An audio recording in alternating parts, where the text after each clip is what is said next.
How did your mother, if I may ask, see this? The fact that she probably knew that her child was being sexually abused by her husband. She was presumably a huge source of support for you. Where did that courage come from, and how did she deal with this? Yes, definitely. That's where the courage came from, because for a very long time I didn't tell my mother about it. And when I told my mother about it, my mom was furious and she started fighting against me. She said, you can't do this to your own daughter. And she didn't have the education, she didn't have anything. She was a single person, and her more worry was about the 4 kids. What are we going to do? But then she decided that she was going to stay back with me. And believe me, in these long years, she has never turned around and looked at her husband. And what I have heard that he died last year. So my mom was least bothered. All she said was, people like him are not worth to live on this planet.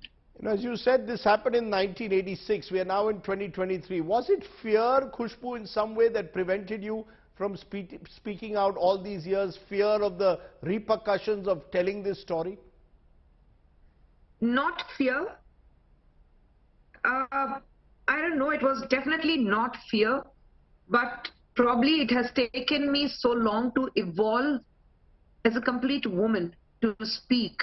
Because until unless you don't evolve completely, you don't understand yourself completely, you don't feel that this is the time to speak.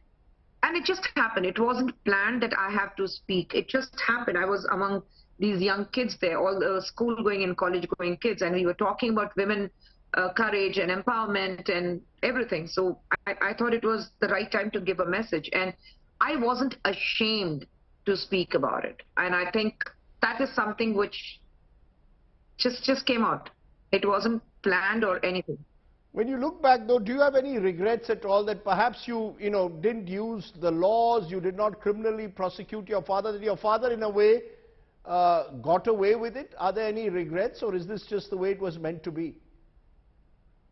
Me walking out on him, me mustering up the courage to stand up against him was the best thing I've ever done. But yes, probably I would have taken an action had I found these kind of laws, the POXO laws, or the kind of social platform we have today, where we can reach out to each other, share each other's problems. You see, out of nowhere, people come supporting you. Had this kind of a platform or this kind of laws, the stricter laws what we have been there, then probably I would have taken him to a task in a completely different way. I wouldn't have waited for this long. But you know, it's not easy. It's not easy to forget everything, and then you continue in life saying that sab theek hai. I mean, it took me so long, and I really feel so light. I really feel ki, you know, there's some kind of peace now. It was there within me, and everyone knows, my husband, my children, that somewhere it kept on disturbing me, it kept on hitting me. Like I said, you can't forget. You just can't forget. I mean, it scars you. It really scars you for life. So it's not easy to come out of it and say that, "Arey hua, so it's okay, let's carry on." No, hua, galat hua, बहुत गलत हुआ. किसी के साथ नहीं होना चाहिए. मेरे साथ हुआ और किसी के साथ नहीं होना चाहिए. And probably that's why people see when I react so strongly when it comes to my family. I turn and always say I'm a wounded tigress when it comes to my family. If somebody tries to touch my family.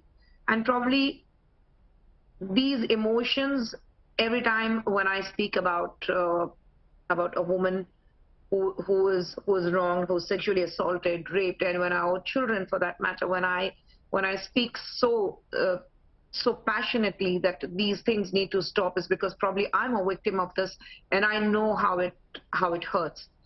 Has it, as you said, you said it scarred you. Has it scarred you? How has it changed you? You said it scarred you for life in a way. Are you someone now, because of your family and the protection that you have, and because this happened in the distant past, is this simply a dark nightmare that you've now finally been able to get over? Have you forgotten it? Can you ever really forget it? No, I can never forget it, not till my last breath. It's a reminder. It's a reminder that I have been through something like this, and that is when it gives me the strength to fight more. I have put it behind me. Otherwise, I wouldn't have come this far. I wouldn't have had this beautiful family that I have.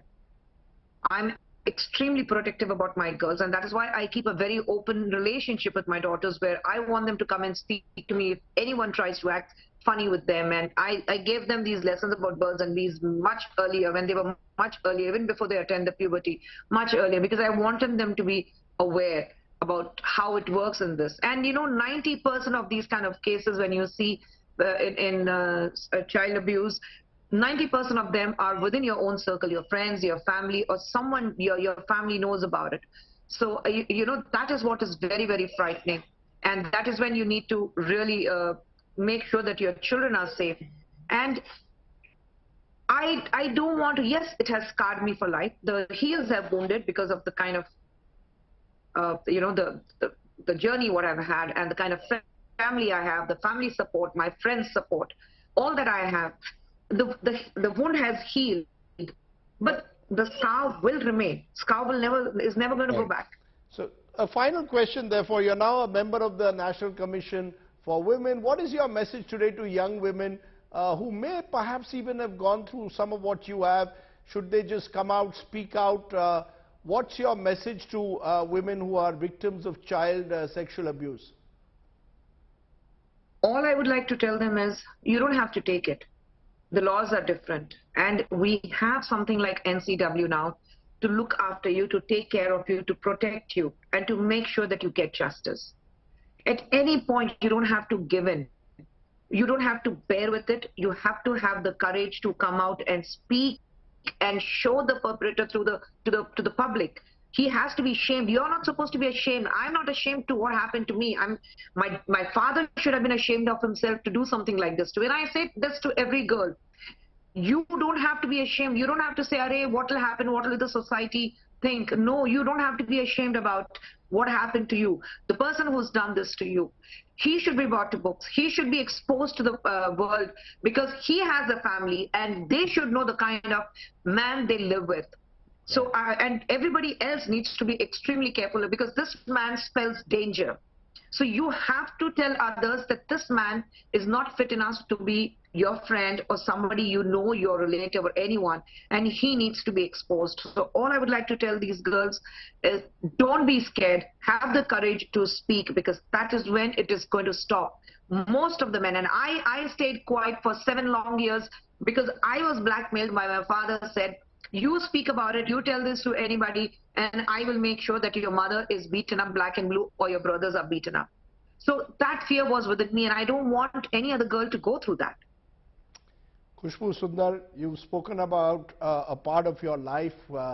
You shared it with us, perhaps this dark nightmare. As you said, you're hoping that you're feeling a lot lighter, but I appreciate you speaking out in the manner that you have. Thank you so much for joining me here on the news today. Not often that we get people speaking out on these issues.